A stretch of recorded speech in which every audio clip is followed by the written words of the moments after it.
میرا تو تعارف نہیں تھا، تو اس لیے مجھے تو خیال نہیں تھا کہ میرا کوئی بیان ہوگا۔ ہاں عربی میری بہت اعلیٰ تھی اس وقت، تو وہاں سے میرا تعارف ہوا۔ کہنے کہ جب تم ممبر پر بیٹھے تو ہمیں بڑا غصہ چڑھا۔ تو میں سب سے پہلے 1982 میں گیا تھا انگلستان، اس وقت میری ابھی شادی بھی نہیں ہوئی، اور ایسی مشورے میں بیٹھے تھے میں رائمنڈ میں ہوتا تھا، تو انگلینڈ کی جماعت بننے لگی چلے کی، تو وہ جس کا ایک لمبا سفر ہو چکا ہو اور شادی شدہ ہو، یہ دو شرطیں لازمی ہیں چھوٹے سفر جانے کے لیے۔ یہ چلے کی جماعت تھی، لہٰذا ہم تو غافل بیٹھے تھے، ٹھیک ہے ابھی بن جائے گی۔ میرے ساتھ بیٹھے تھے عبدالحلیم صاحب رحمۃ اللہ علیہ، ملتان کے بڑے اکابر تبلیغ میں تھے، ساری زندگی تبلیغ میں لگا، تو وہ مجھے مذاقاً کہنے لگے تیرا نام لے دوں؟ تو میں نے بھی ہنستے ہنستے کہہ دیا لے دو لے دیں، کیونکہ ان کو بھی پتہ تھا کہ طے نہیں ہوگا، مجھے بھی پتہ کہ طے نہیں ہوگا، تو ہم دونوں نے اس کو مذاق بنا لیا کہ تیرا نام لوں؟ میں کر لوں۔ تو جب وہ 3-4 نام طے ہو گئے تو انہوں نے کہا جی طارق جمیل بھی چلا جائے، تو عبداللہ صاحب نے فرمایا ہاں یہ بھی چلا جائے، تو میں بھی ایسے ہو گیا اور وہ سارے ایسے ہو گئے۔ تو مولانا ظاہر شاہ صاحب رحمۃ اللہ علیہ فرمانے لگے اس کا تو کوئی سفر نہیں ہوا۔ کہنے لگے کوئی بات نہیں، خدا بخش ساتھ ہے، سنبھال لے گا۔ بھائی خدا بخش صاحب امیر، اس کی شادی بھی نہیں ہوئی، کوئی نہیں خدا بخش اس کے ساتھ ہے، اس کو سنبھال لے گا۔ میں ہکا بکا حیران، بھائی یہ کیا ہو گیا؟ مجھے تو خواب و خیال بھی نہیں تھا کہ ایسے ہو جائے گا۔ تو سارے مشورے والے بھی حیران ہو گئے، اللہ نے میرا نصیب لکھا ہوا تھا۔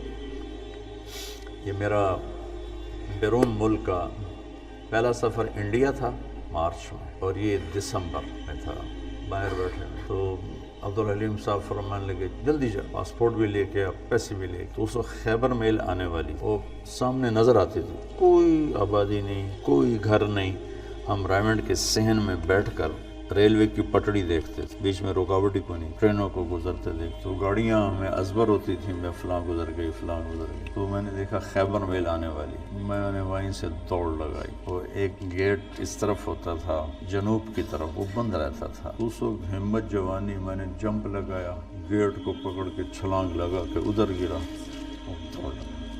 ادھر میں نے دوڑ لگائی، ادھر خیبر میل آنا شروع ہو، میں گلے مارا گیا، نہیں پکڑ سکتا۔ خیر بھاگتے بھاگتے بھاگتے خیبر میل حرکت میں آ گئی، اور میں نے آخری ڈبے کا جا کے ڈنڈا پکڑا، میں اس پہ سوار ہو گیا۔ خرچہ پتہ کتنا تھا اس وقت؟ 10,000 انگلینڈ کا جانے کا، 8,000 کا ٹکٹ تھا اور 2,000 اوپر خرچہ ہونا، 4 روپے کا ڈالر تھا، 19 روپے کا پاؤنڈ تھا۔ تو میں گھر گیا، پاسپورٹ لیا، پیسے لیے، شام کو کسی گاڑی سے پھرنا، رات ٹھہرنا پڑا چونکہ خیبر میل شام کو پہنچتی ہوں۔ اگلے دن صبح میں وہاں پہنچ گیا۔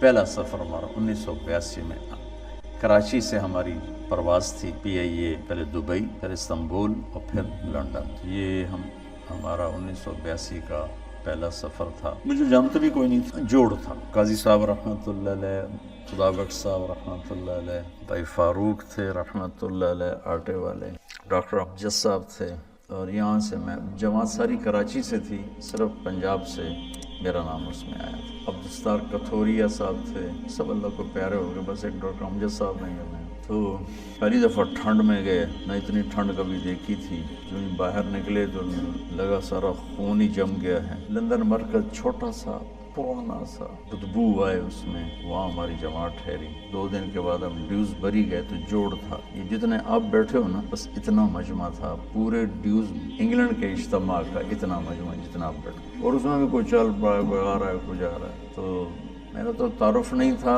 تو اس لیے مجھے تو خیال نہیں تھا کہ میرا کوئی بیان ہوگا۔ ہاں عربی میری بہت اعلیٰ تھی اس وقت، تو ترجمانوں نے مجھے جاتی لگا دیا بیان کا ترجمہ، تو میں بھی اپنا لگ گیا ترجمے میں۔ قاضی صاحب رحمۃ اللہ علیہ بہت شفقت فرمایا کر، انہوں نے اگلے دن کہا کہ اس کا بھی تو کوئی بیان کرو۔ پھر وہ انہوں نے طے کر دیا، میرا ایک مختصر سا بیان غالباً مغرب کے بعد تھا، مغرب سے عشاء تھوڑا سا ٹائم ہوتا ہے، تو وہاں سے میرا تعارف ہوا۔ تو بعد میں ساتھی ملے، کہنے لگے جب تم ممبر پر بیٹھے تو ہمیں بڑا غصہ چڑھا کہ یہ کیا چوچے سے کو بٹھا دیا ہے۔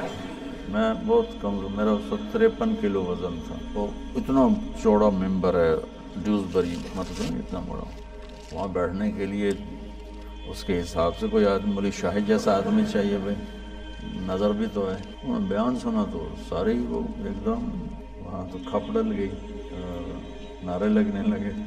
اترا تو انہوں نے بنگالی چمٹ گئے مجھ سے، تو ہم نے وہاں 40 دن گزارے. اس وقت کچھ اور نیا پڑا ہوا تھا. میرا ہر بیان دوسرے سے مختلف ہوتا تھا، ہر بیان ایک دوسرے سے نہیں ملتا تھا. علمی ذوق تھا، دعوتی مزاج غالب نہیں تھا، علمی مزاج غالب تھا.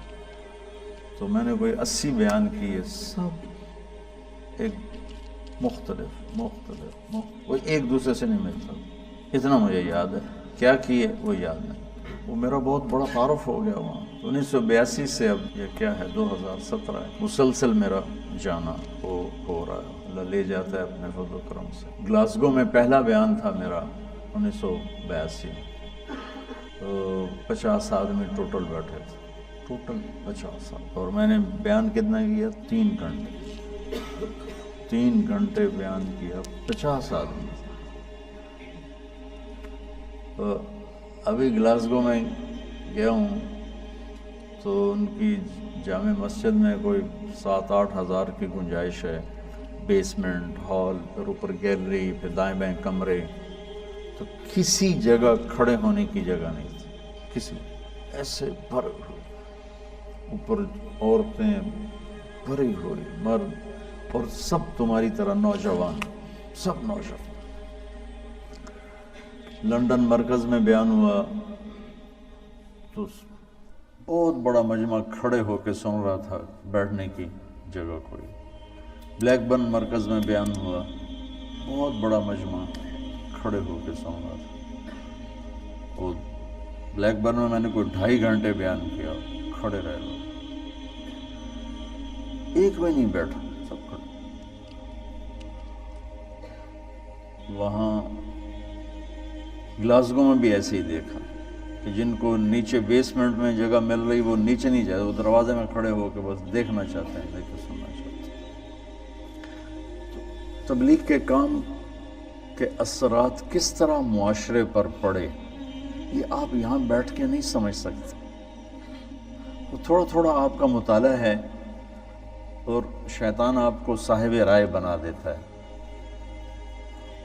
اور پھر آپ خود اپنی رائے قائم کرنا شروع کر دیتے ہیں. اس سے آپ مار کھا جاتے ہیں اور گھاٹے کے سودے کر بیٹھتے ہیں.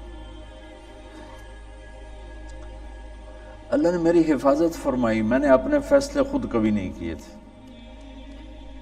حالانکہ جتنا میں پڑھتا تھا نا تم اس کا 100واں بھی نہیں پڑھ سکتے اس وقت کی بات. اب تو مجھے مدت ہوئی ہے یار کو مہمان کیے. ماں ہرچہ خواندائیں فراموش کردائیں بھول نہیں ہوگی. لیکن میں 1 منٹ میرا خالی نہیں ہوتا تھا. کھانا، سونا، نماز، وضو، یہ 3-4 کام ایسے ہیں جس میں اور کوئی کام ہو نہیں سکتا. اس کے علاوہ میرا 1 منٹ بھی کتاب سے خالی نہیں ہوتا تھا. 1 منٹ اس طرح پڑھا. لیکن تمہاری طرح مجتہد نہیں بنا میں. جو مجھے کہہ دیا میرے استادوں نے میں نے سر جھکا دیا، ٹھیک. اور آج تک میرا یہی حال ہے، ٹھیک جو آپ فرمائیں، ٹھیک. اس سے بہت بڑی حفاظت کا نظام چلتا ہے. وَلُزُومَ جَمَاعَةِ الْمُسْلِمِينَ فَإِنَّ دَعْوَتَهُمْ تُحِيطُ مِنْ وَرَائِهِمْ.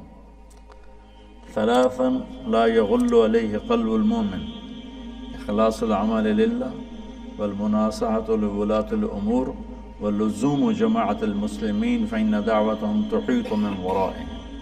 اجتماعی نظام کے ساتھ کٹھے چلنے سے ان کی دعائیں تمہیں اپنے گھیرے میں لے لیتی ہیں، اور تم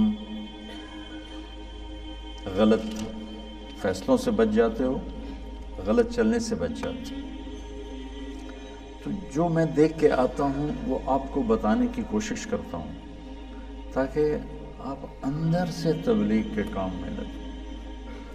تمہاری ترجیحات میں تبلیغ، واللہ واللہ واللہ مدرسوں کی اب ضرورت کوئی نہیں ہے، جتنے ہیں بہت کافی ہیں۔ یہ کیوں بنائے ہیں؟ جس رخ سے میں سوچ رہا ہوں اس لحاظ سے اتنا قحط ہے کہ اندھیرا چھایا ہوا ہے، کہ ایسی نسل علماء کی جو ایک ریڑھی والے کے بھی پاؤں پکڑ کے اسے اللہ کی ماننے کے لیے تیار کریں، یہ مجمع کوئی ہے۔ جنہیں گرے سے گرے پڑے تک کو بھی اللہ کی بات پہنچانے میں آر محسوس نہ ہو، یہ کوئی نہیں۔ میں چاہتا ہوں تم ایسے بن جاؤ، تمہارا فائدہ ہوگا۔